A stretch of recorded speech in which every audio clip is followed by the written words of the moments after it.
Welcome back, everybody. I am very excited about today. We have with us Dr. Barnard Mokwena. We've worked together many years ago. We actually joked about it, seeing each other then for the first time about how grey we've become. And he's always didn't have hair, but I used to have hair when we when we knew each other back then. But he's director of companies. He's the founder of Mech Industries. He calls himself an industrialist. He's going to introduce himself just now. When we worked together, he was busy with his MBA. Now he's Dr. Barnard Mokwena, but he's obviously a student for life, an entrepreneur, and he used to be in HR when I worked with him. And now he's all over the place. But I'm very excited about what you're going to learn today. And he also talks to himself as being committed to innovation. But today we're going to cover a number of subjects like innovation, creativity, culture of production crews and supervisors, these things that he's passionate about. But Dr. Barnard Mokwena, welcome to the Mining Coach podcast. We are so excited having you on the show.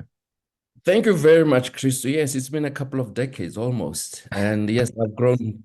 They don't call it gray. They say it's salt and pepper. Is that what it is? So I look forward to this engagement this morning with yourself. Thank you very much. Tell us a little bit about you, your background. You're obviously in mining, but just our audience, let them get to know you a little bit better.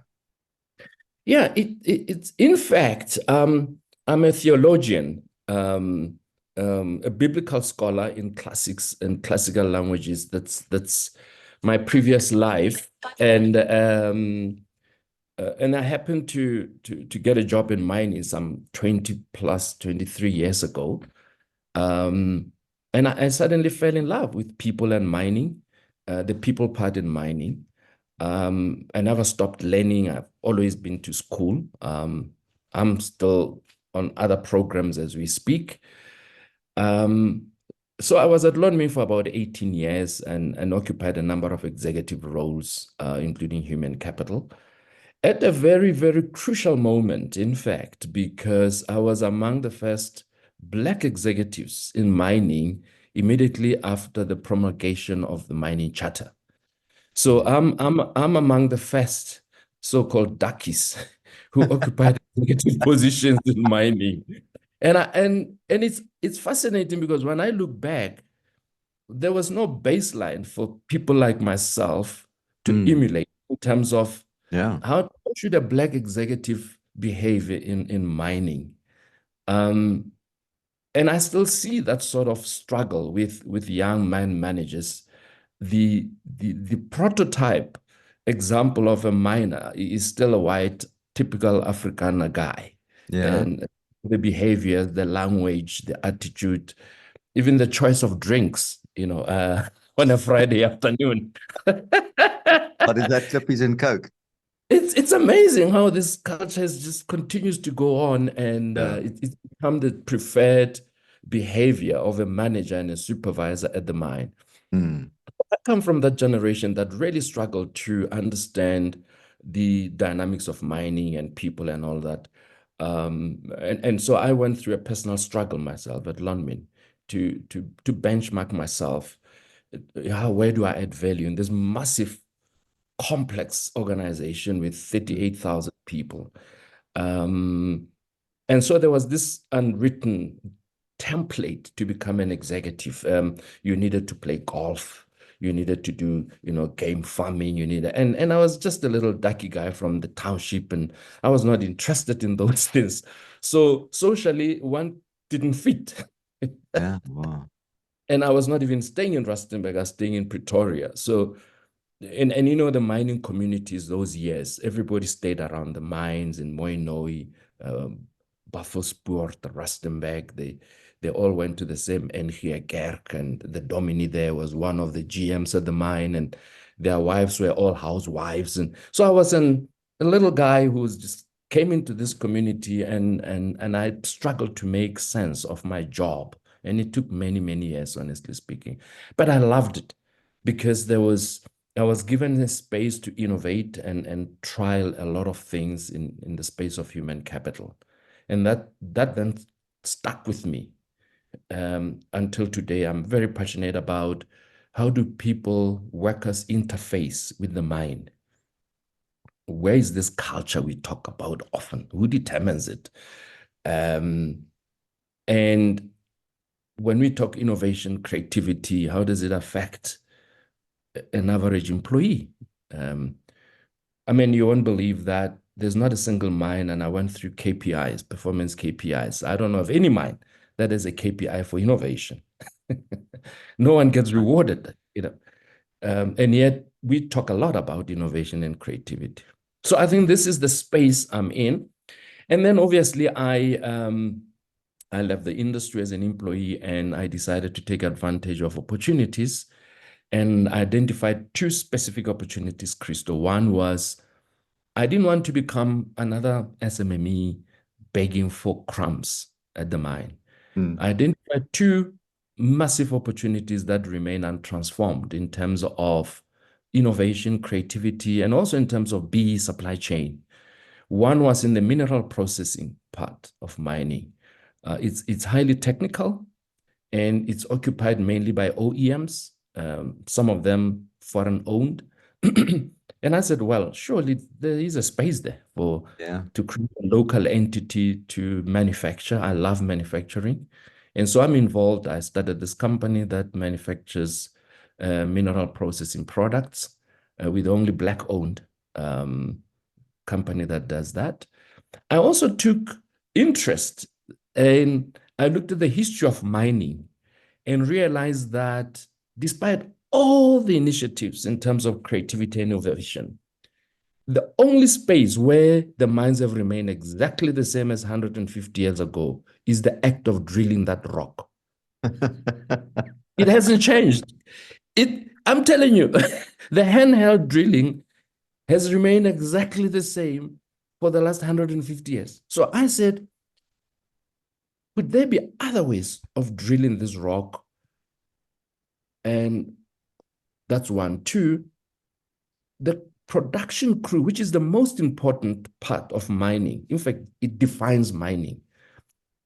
The crew has remained exactly the same in terms of structure, the jobs, the behaviors, even the reward mechanisms that we use to incentivize them. So I took interest in that and said, wait a minute, maybe I should zoom in there and start looking at the opportunity around people, production crew, and the rock itself. And so that's why my other company then, it's hydro drilling, where we look at the technology of hydro drilling to replace compressed air, which is very expensive. The mines are getting deep, and the mines cannot afford to spend money to extend the engineering logistics 4 or 5 kilometers. So with hydropower drilling, it's mobile. These are mobile units you can take from one level to another. And secondly, with it, we then introduce new skills of drilling. We also change the culture of drilling, that everybody in the group should be trained to do exactly the same type of work. Because one of the biggest cost drivers, Christo, I think you and I know that, perhaps the biggest cost driver at the mine is lost blast. And if you look at the reasons why the mines lose blast, it's probably 80% of that is related to the production crew. The RDO doesn't show up at work. The winch driver is absent. And on average, you're looking at about R500,000 for a lost blast. So that's the area that I'm also very passionate about. And so Novatech, I'm a director and a shareholder there. We look at that space. How do we transform that production crew using hydropower drilling technology? I find it just fascinating that an HR professional, and I haven't met many, that is so passionate about mining and the rock face and the processing plant and the, everything that revolves around the technical aspects of mining. And I guess it is your love for people. I mean, given your background, it's, talk to us about culture, because that was one of the, when we had our prep session, you the Mining Coach podcast is all about helping a younger version of ourselves and telling our stories. But you're passionate about culture, and you just spoke about that, that nothing has changed. In terms of drilling a crew, why is the whole crew not drilling? I mean, I would like to start with that question. So what did you find? Why? Because this is nothing new. I mean, we've gone through this probably 360, a couple of spins Yes. on, around, we've got multi-task teams that can do everything. Yes. And even in highly mechanized mines where I've been working globally, which is fully mechanized, everything, there's Wi-Fi underground and all of that. We still struggle with multidisciplinary teams that everybody can do everything. Why can't you, be on the LHD and the truck and, operate? And be a mechanic, yeah. Yeah, exactly. Why are we struggling with that? And what have you found? How are you getting this right, first of all, that people are willing to everybody take a rock drill and drill? What do we need to change? Look, the opportunity, let me start with the opportunity. I think the opportunity is most hard rock mining are sitting with thousands of RDOs who are in their late 40s into their 50s.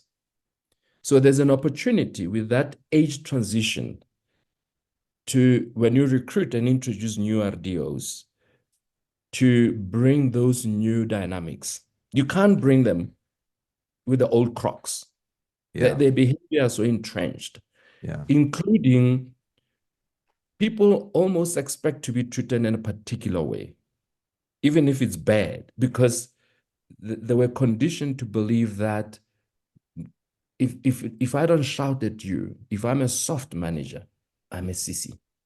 Yeah. So people are conditioned to the extent of being able to tolerate vulgar language for them to do the job. Yeah. So I think there's an opportunity in terms of time. If you look at the aging generation of current RDOs in hard rock mining, that I think the mines have an opportunity to look at the new generation of RDOs, and create a new default or template, what it means to be an RDO. I think that, so the timing is there. I think it's an opportunity, because if I look at most of the mines in Rustenburg, RDOs in their late 40s, they are retiring and they are leaving. And the young ones, not necessarily willing to do the same type of hard labor. Exactly. Right. So, and that's why it's important to also look at the S215 rock drill, the tool that we give to the RDOs, because it affects their culture and behavior. It's a very heavy instrument. And you and I will not be able to drill 8 hours with the 32 kilogram machine, using our hands. So I think there's a people part. I think the timing is very opportune right now for the mines to start looking at new generation of RDOs.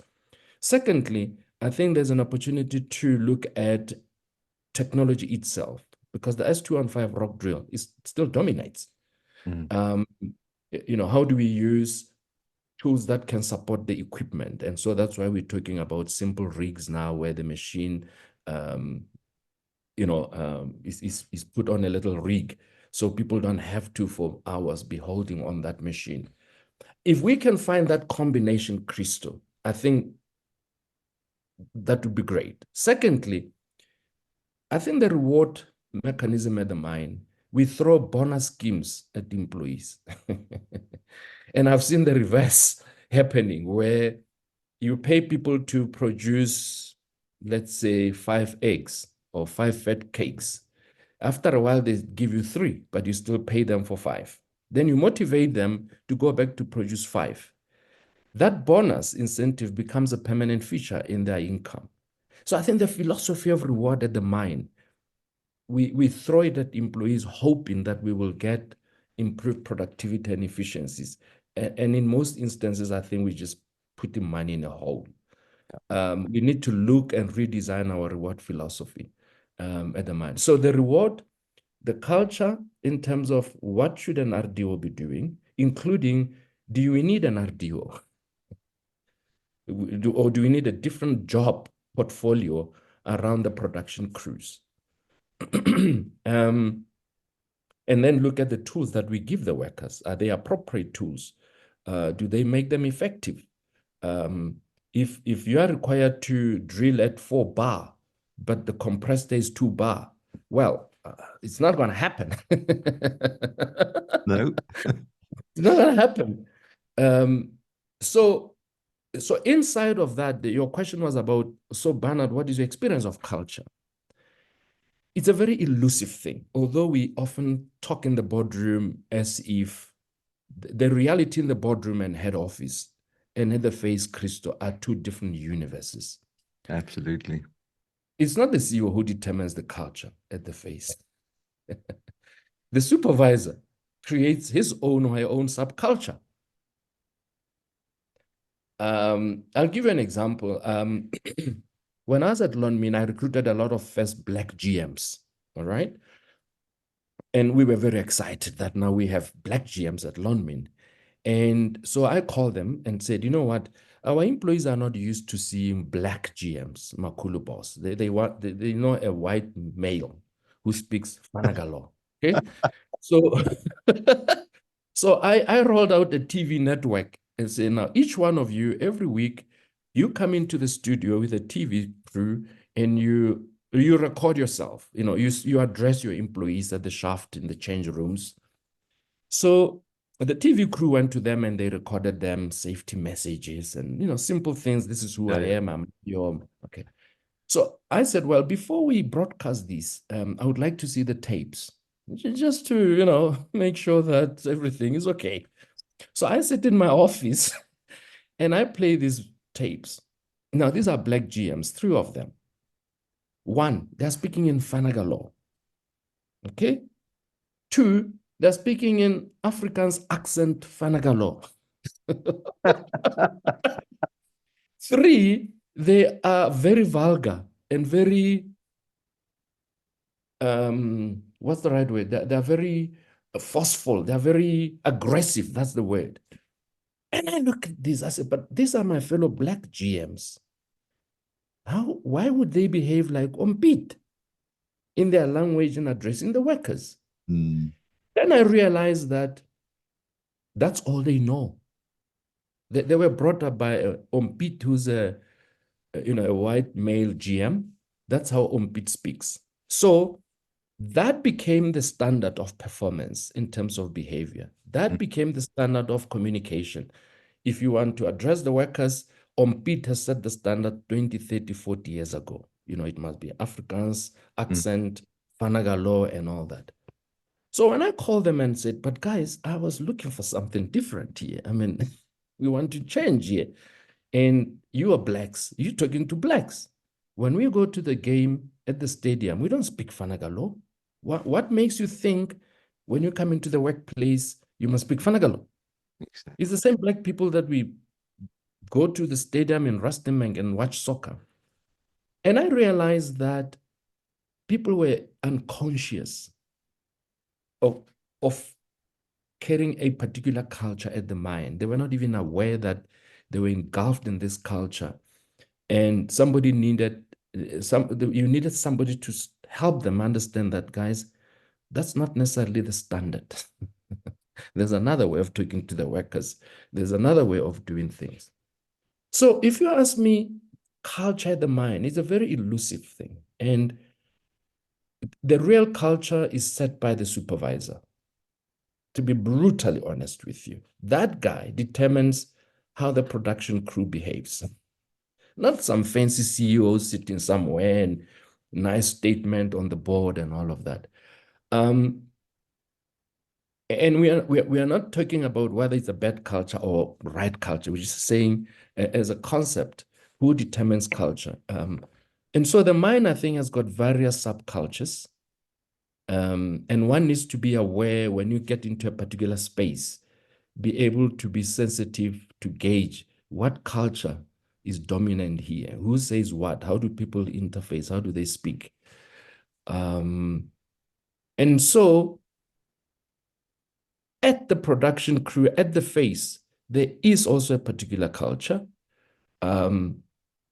things like, why have we taken long, for example, not to have women drillers? Why is it taking long not to have certain, women in certain jobs and all that? Because there are certain cultural dynamics at play, and you need to be a good listener and be able to see things to determine that there is a dynamic here. And so there is a risk factor here. People don't say it loud, but you can feel it. That, it's like if you put a woman in this group of men, 12 of them in a crew, in fact, they want to do the job for her. They don't want to lift things, So it's a very deep matter at the operations and very complex. And if you don't appreciate it, if you don't understand how it functions, you may actually, make wrong choices about what's going on at the operations. Mm. Yeah. I'm going to ask you this, and didn't prepare you for this. It's a little bit of a curveball, but no problem. what do we tell a young supervisor that's now leading their first teams? The person just got his or her blasting certificate, and they now need to lead a production crew. And it's very same old, same old. It's handheld, it's production, it's, unfortunately, one of these things that haven't changed. And by the way, globally, you'll find very highly mechanized mines, but then you still have these rural communities that are operating mines, whether it's in Chile, whether it's in Peru, whether it's somewhere Central West Africa.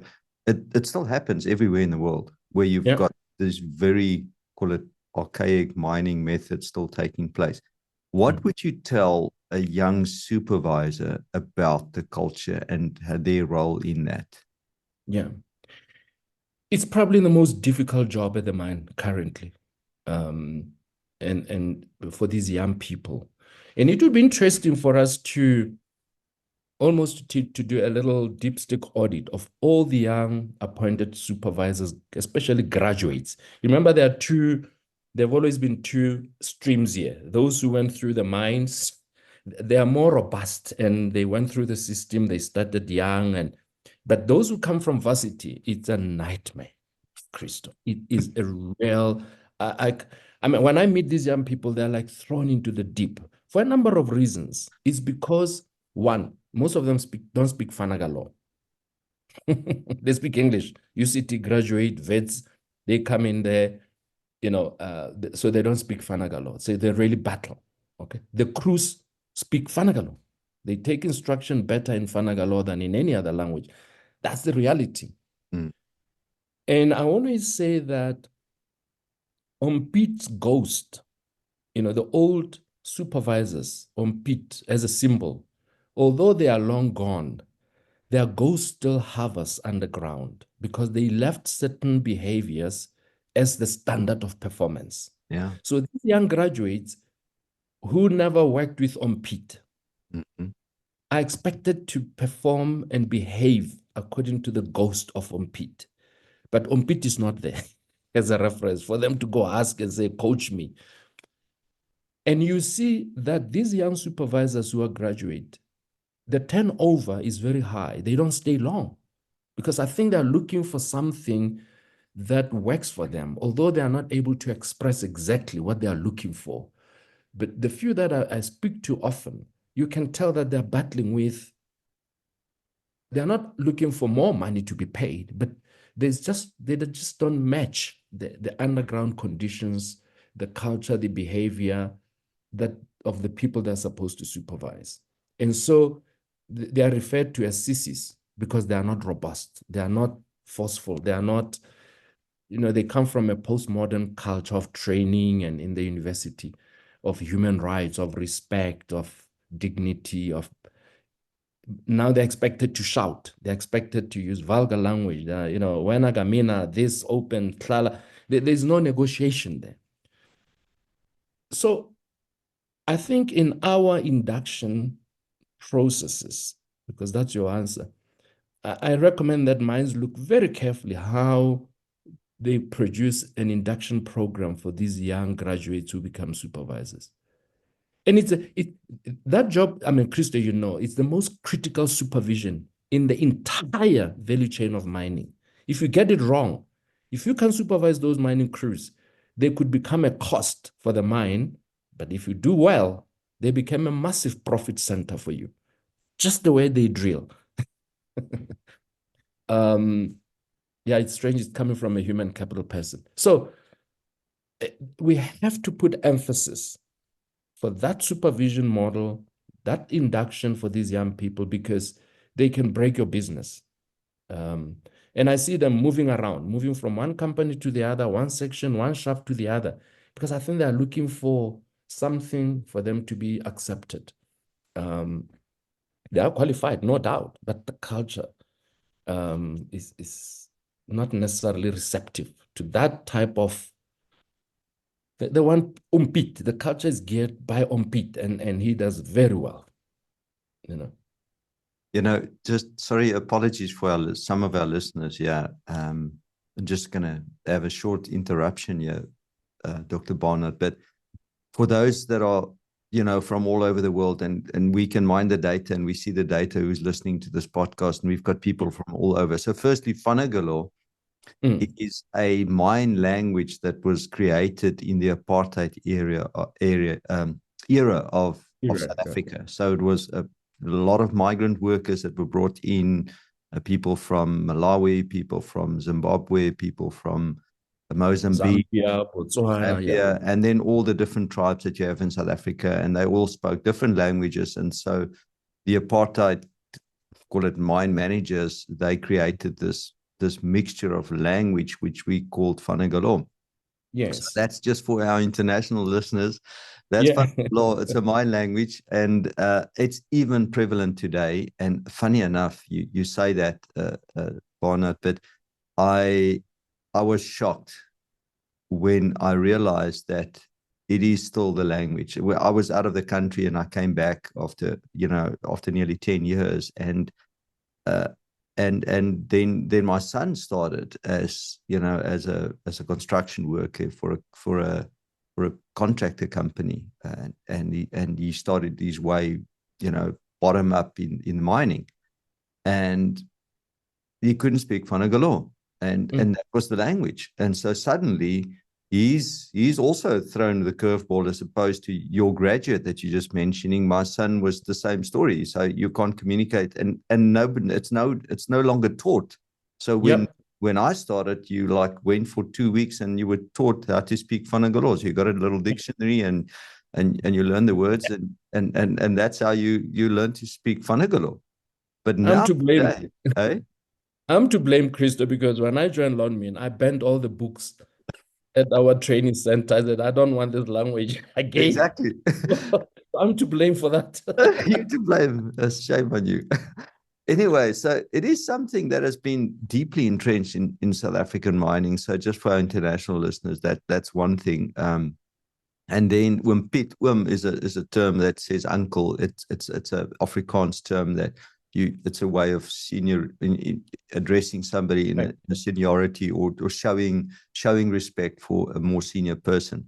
So sorry, Bon, I just realized that that's a lot of people are listening on this to this. Yeah, and maybe just what we talk about, to add to what you are, to help the other viewers and listeners, participants.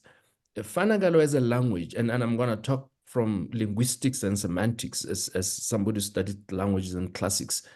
It's an instructional language. It's not structured like any other language. It's meant to give instructions only. So it has no emotion words in it. Things like please, so and therefore, because the minds somehow in their culture are very mechanistic.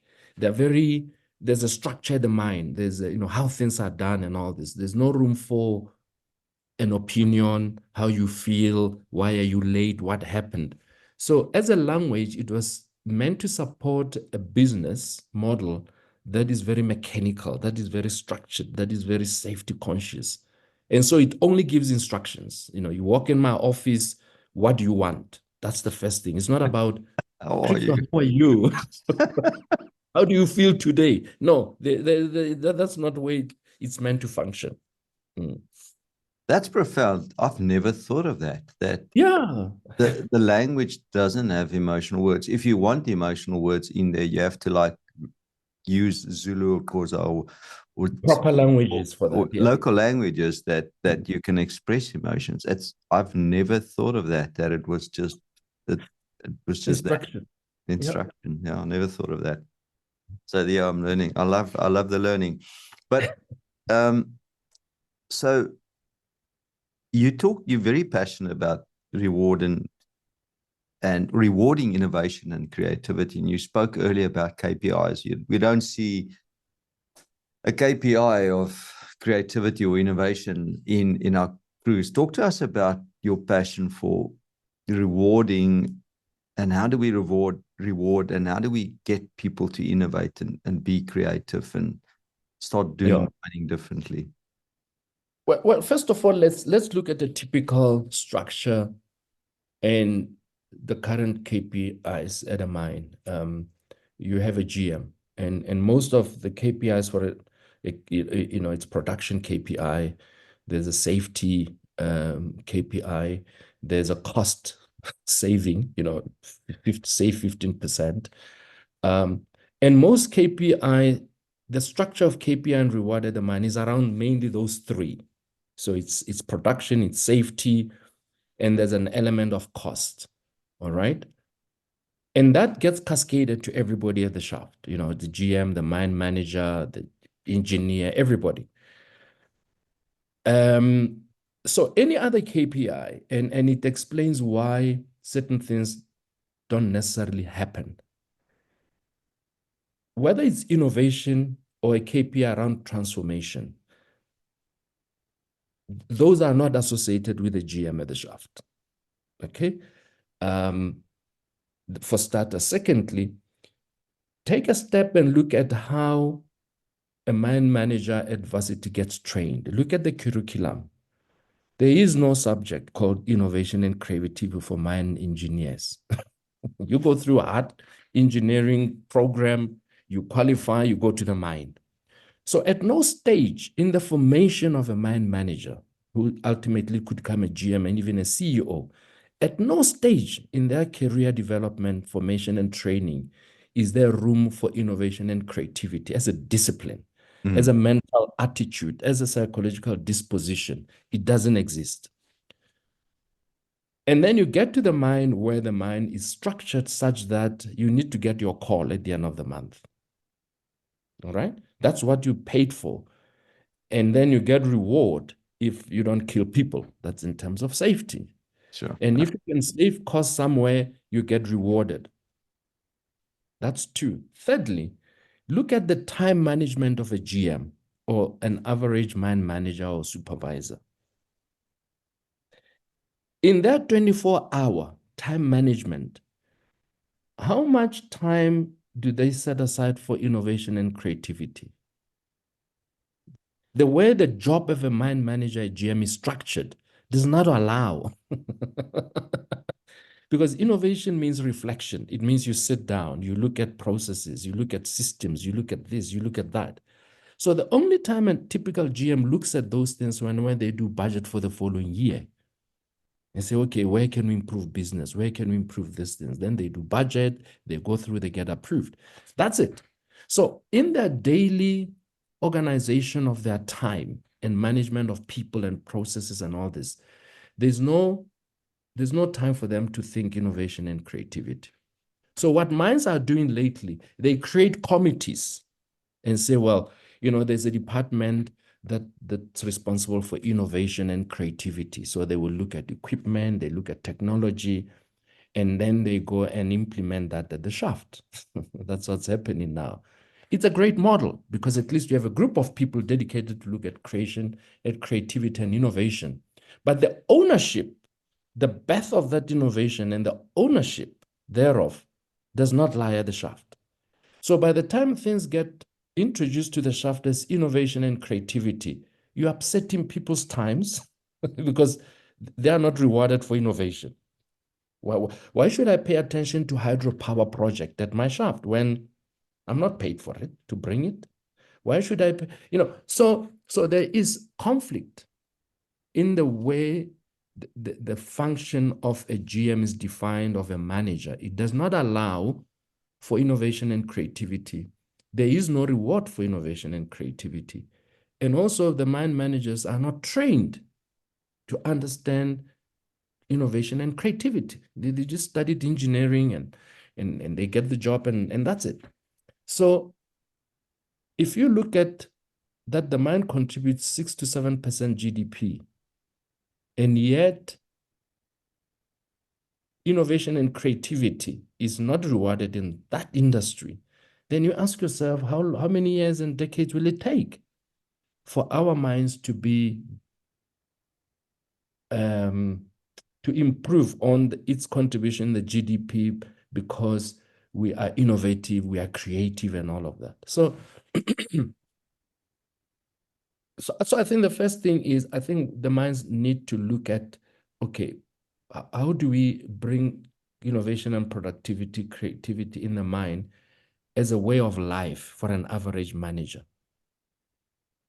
Two, shouldn't we restructure the job profile to include that they're expected to innovate in their workspaces? Because there is no such expectation. Three, shouldn't we then include a reward that, Christo, do you know what it means if you change the productivity, if you improve productivity of a production crew by 10%? just 10%, okay? If these guys give you an extra blast, and imagine if you have 500 crews at your shaft and they all give you one extra blast a month, in a 23 shift month. It's huge. Now, it's huge. It is huge. Now, because that's innovation. So how do you innovate your crew for them to give you one extra blast? That's how I define creativity and innovation, not give us a new machine, whatever. Because that's your production unit. That's your production unit that defines mining. If they can give you an extra blast, what things can you change and twist in that group of people to get an extra blast? Yeah. It will change the face of mining in terms of output. I cannot agree with you more. Sorry, I'm not sure whether you were pausing or whether you finished or not. And then I'm done. So I think we have put a lot of innovation and creativity in many other areas of the mine, including how to improve the grade, your processing, which is already late because it's right at the end of the value chain. Your recoveries could be 99.9%. That's great. Yeah. But let's go back to the act of drilling. Yeah, let's go back to the act of drilling and give you an extra blast. Yeah. Yes. I was once very privileged to join a company, and also outside of South Africa, and the company culture was exactly that, to reward people for innovation and creativity. And it was incredible, the performance of that mine, how that year on year we reduce costs, but we pay people really well for these ideas. So there was this competition going, and once a year there's this whole event, and really crews came up with very simple ideas, debottlenecking a system, a process, or whatever, and the plant. You talk about the full value chain up to shipping it off and logistics to a harbor, or a port where it goes off to the international market, and then another company came and bought the mine, and that reward system was changed. And guess what? where we were on absolute cost, reducing costs year on year. I'm not talking about unit cost. I'm talking about absolute cost. We reduced absolute cost year on year and improved production. So you've got this, you've just got the best case scenario in terms of our mine's productivity just shoots through the roof. And then what happened? That DNA was changed, and suddenly we didn't see those results anymore. And people love to, and we would make a big fuss out of it. People, there's an event and the teams come and present themselves. And there was a lot of prizes. It wasn't just the winning team that got something. Yes. Everybody, you have skin in the game and you yes. reward, So I do think that you're onto something here. And I guess what's our message to CEOs and MDs of companies and GMs of mines, or nowadays they call them VPs? What do we say to them? What's our message to them today? And also, there's two things I'm asking you. I guess what we are saying is to the CEOs and the senior executive teams, bring it back. Make sure you've got an enabling environment where people can bring these ideas. But then yes. again, and it's not coincidental, I've got a podcast coming out in a week's time after yours about how to sell your ideas to your boss. It's funny that you and I are speaking about this today. And how do you once you've identified that problem, we'll see the opportunity. How do you sell that to your boss? How do you make that happen and implement that in your area of responsibility? And so my question then to you is, what do we tell a young supervisor? They see a problem, they can see a solution, they've got an idea, they're faced with this problem, or they see an opportunity. So it's either a problem or an opportunity that they see. They can up the production, or they can debottleneck something, or they can fix something. Maybe it's a part in the machine that keeps breaking. Yes. What do we say to them? How do you go about just making that small little change in your area? Yes. Christo, I think the mine started, let's use the safety culture in South African mining company.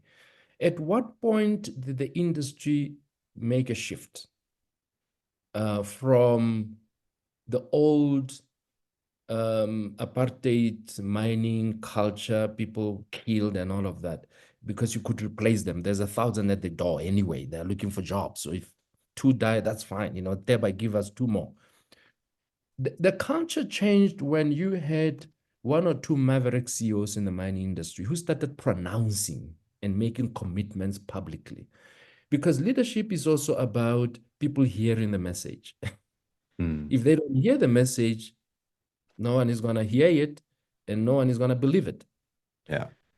I think when certain maverick CEOs started taking ownership of safety and making statements and making public commitments, that started changing the culture in the mining industry.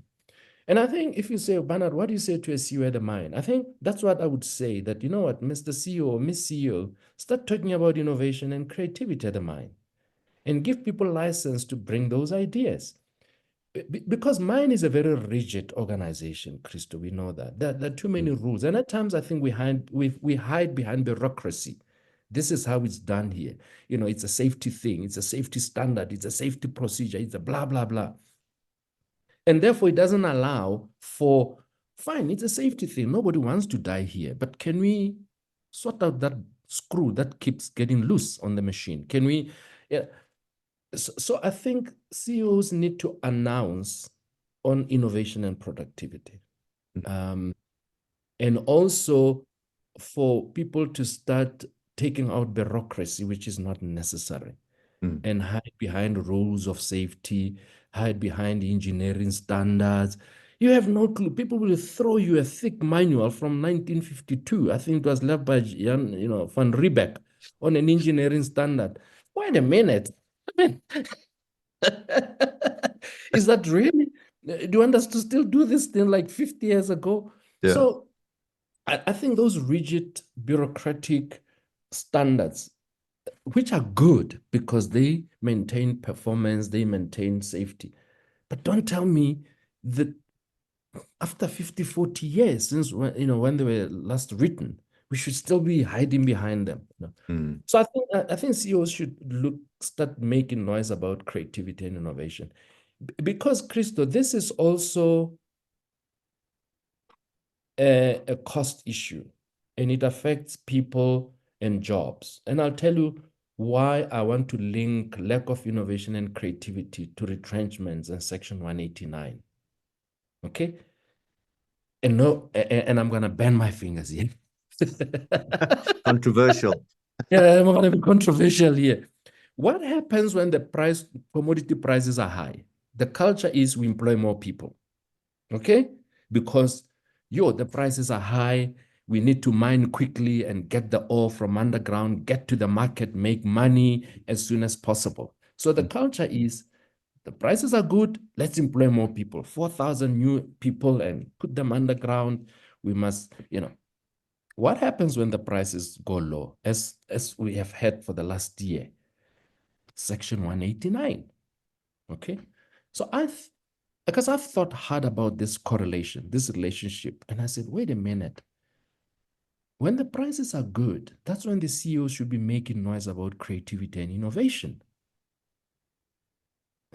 How do we best access the ore body? How do we best do development? How best do we do this? How best do we do this? So that when the prices are low, your innovation and creativity kicks in. Exactly. You see where my reasoning is? Absolutely. When you've got the money, spend the money on R&D so that the Thank tough you. years come. The tough The years tough years, ready. you are protected. Now I look at this Story of as Joseph. I look at this as when the commodities are bad, we take out people. But what happened when the prices were good? Why couldn't we be innovative and find a different way of mining this ore body, changing our processes, and because we had the luxury of time. Yeah. And so then we reduced labor, okay? And I'm guilty from HR. I've done that 4 times in my career at Lonmin. It's not a very good experience to take people out of jobs. But as I said, there's a relationship in our mentality, in our psychology of mining and of running the business of mining, that when things are good, we drop creativity and innovation. When things are bad now, the CEO said, no, we must be creative, 15% cost saving, supply chain, reduce this. And I said, wait a minute, but it should be the other way around. So my message then is, Mr. CEO, when prices are high, you should be putting more energy into innovation and creativity so that becomes your saving angel or buffer when times are bad. But you can't expect people to behave differently now because the commodities, the prices are bad. The crew will still continue behaving the same way. They're not going to change suddenly. Yeah. Don't people realize that the prices are bad? We need to cut costs. If the guy doesn't show up at work, that's it. You lost the blast, So it is a very, I think it's an opportunity for also human capital in the mining industry. I think we have gone to sleep. We're still stuck with time and attendance, sorry. I don't think HR has evolved to become an HR that says we're interested in innovation as well. We're interested in creativity. We're looking at a different model of a job profile of a mine manager. Why should we still have 8 different jobs in a structure of a mine crew? Maybe we should have only 3. Our induction and of new leaders, of new supervisors. So I think human capital in mining industry is still stuck with time and attendance, and just who's at work, process payments, and I was going to say, give that man a bells. I agree with you. It's a struggle to find those, call it, innovative HR professionals that really start disrupting the thinking about people. And we had great times at some stage ourselves. I mean, I remember my fellow head of mining, I won't mention his name. We has to have robust, and it was beautiful because we are both young, and he's also an innovative person. And I enjoyed our differences, and I enjoyed the way we argued about people and mining, productivity, and it was lovely. So there are pockets of excellence, but they just need to be nourished, and be supported so that there's no fear of, I'll throw you the standard book if you don't shut up. I'm conscious of our time and your time, and I know you're a very Yeah. busy man. But I do want to touch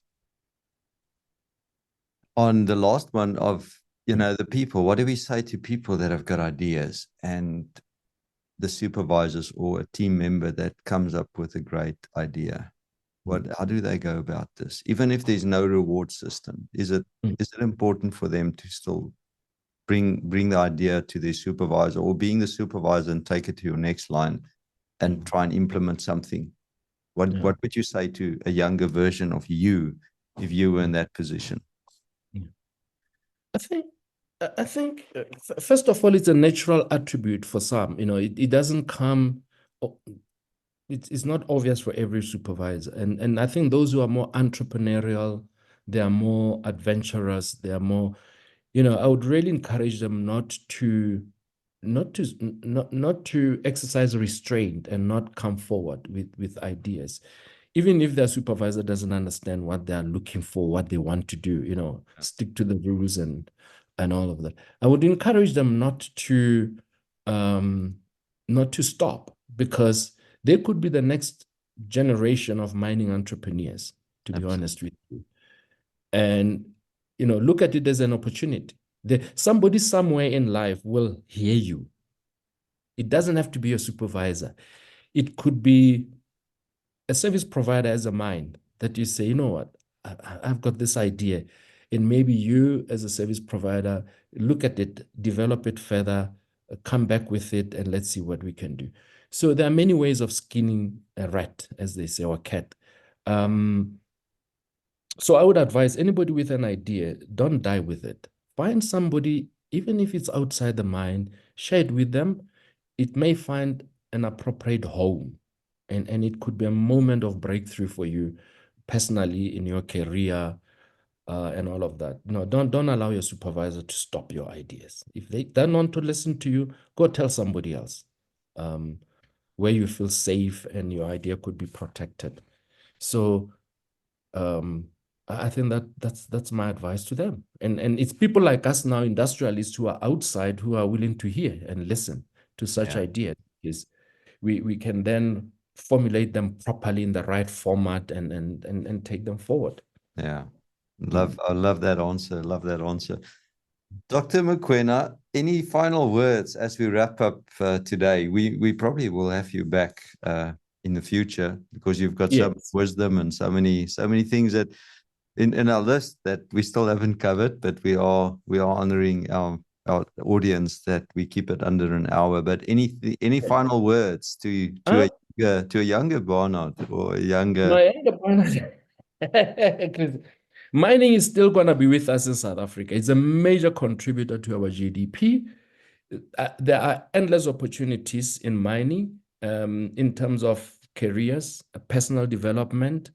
For those who are young, continue reading, continue studying. Don't stop with your BA engineering mining. But mining is going to be with us for many, many years in South Africa. And so I wish that those of us who are involved in mining could help this industry become a better industry than Australia.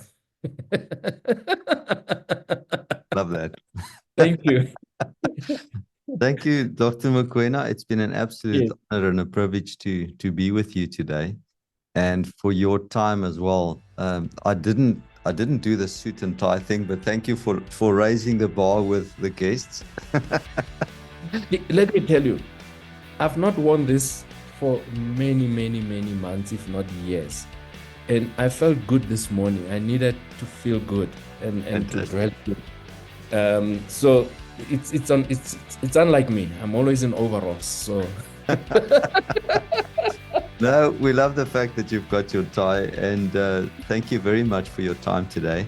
And for our thanks. listeners, don't go away. We're going to wrap up with as we do normally do. Dr. Mokwena, thank you so much for being on the show. We wish you all the best. Thanks, brother. Cheers, eh? Thanks. Bye.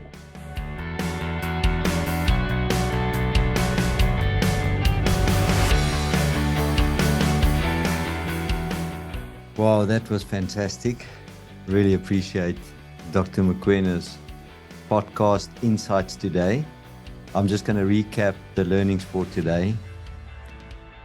If you want innovation and creativity in your minds, you need to have a reward system to enable it.